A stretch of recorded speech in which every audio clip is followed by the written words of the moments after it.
Native Voices at the Autry started when, in 1995, they were working on a new exhibit called Powerful Images.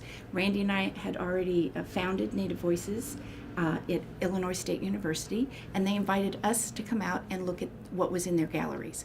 We did. We had some questions about what was in the galleries. At that moment in time, it was about conquest, it was about manifest destiny, it was about the loss of Indian life and land. So we spoke about that, and they said, well, that's one of the things that we want to change. We want to tell the true story, the complete story of the American West. And so we want to bring in Native programming. We want to do this. So they brought us in on that exhibit, and at the end of it, they said, is there anything we're missing? And we said, yes, live performance. So music, dance, theater, something. So they invited us to submit some plays. We submitted 3 plays.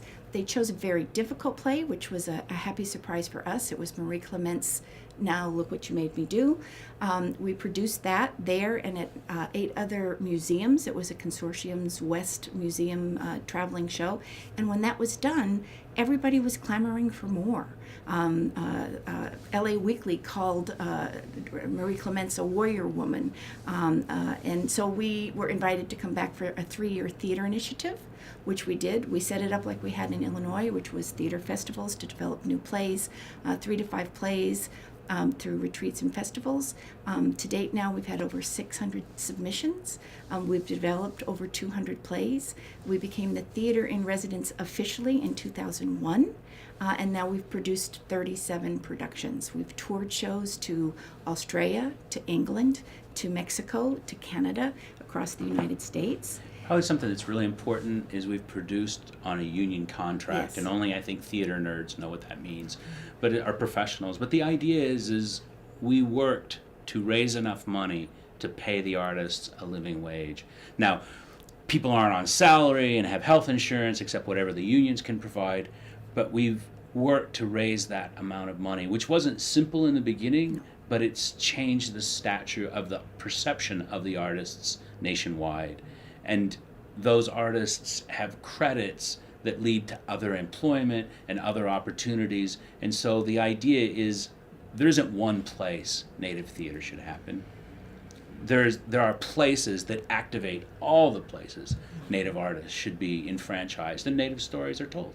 Yes, and Native actors, through the years that we've been working with them, are now on many other stages. Right. Delana Studi was up here at Oregon Shakespeare. Robert Graygrass. Long list. Long list. Yeah. Nice Good list. Good list. Native people have been in the American theater off and on for a century, as dancers, as individual performers, as storytellers. In the 60s and the 70s, there was a huge push to do what was called ceremonial Native theater, so that Gerald Visner and Hane Gigama and Jane Lind and Spider Women, they were working with La Mama in New York City. They were working with the Public Theater, and they were developing a Native dialogue with American audiences. We started to continue that and to build on that in the 90s with saying, what are the Native plays that are out there?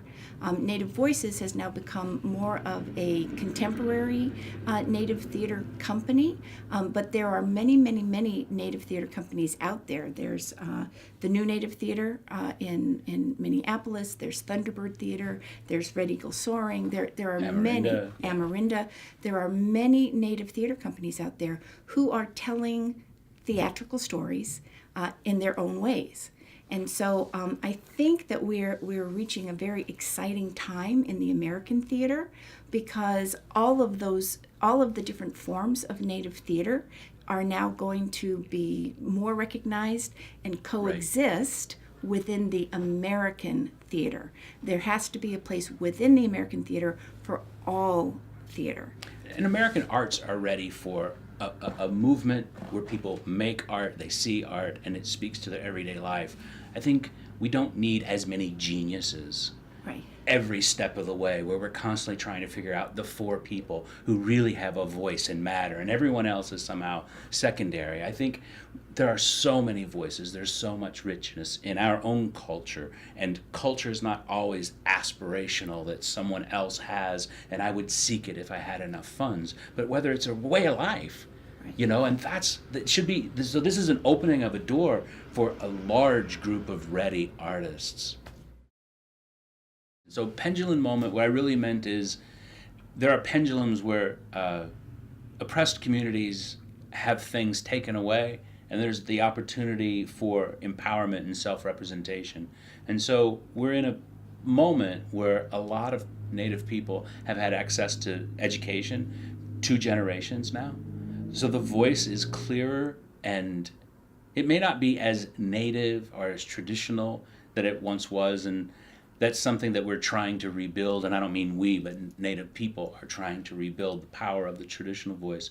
And at the same time, there's a way of communicating across boundaries and taking what resources and assets have been accumulated by the generations before us, and how can we use those to move the dial forward? How can we make it better for these young people that are following, so that they're not looking at perceptions of, well, aren't Indians extinct? Those kinds of things that permeate the stories we've heard for the last 25 years at Native Voices. How does that not be part of the discussion anymore, but rather, what's the potential? And I think in the United States, people have a deep need to figure out how we're going to live on this land. Mm-hmm. While we were in Nebraska, a study came out that if global warming keeps going the way it is, Nebraska won't be known for corn in 100 years. There won't be enough water. So, however one wants to blame these cycles, there is a body of knowledge in the DNA of the people who've been here 10,000 years. We should empower people with that knowledge and that potential to bring the best they can. Yeah. Our next project is called California Continued, and it's about the environment. And it's about looking to Native people to help us find ways to conserve water, to rewild the land, to rewild the streams so that the salmon come back. And these are all coming from, a lot of them from Native communities who are saying, we've had this bit of success here. It's a small picture, but could we do this on a larger scale? Can we help to save this on a larger scale?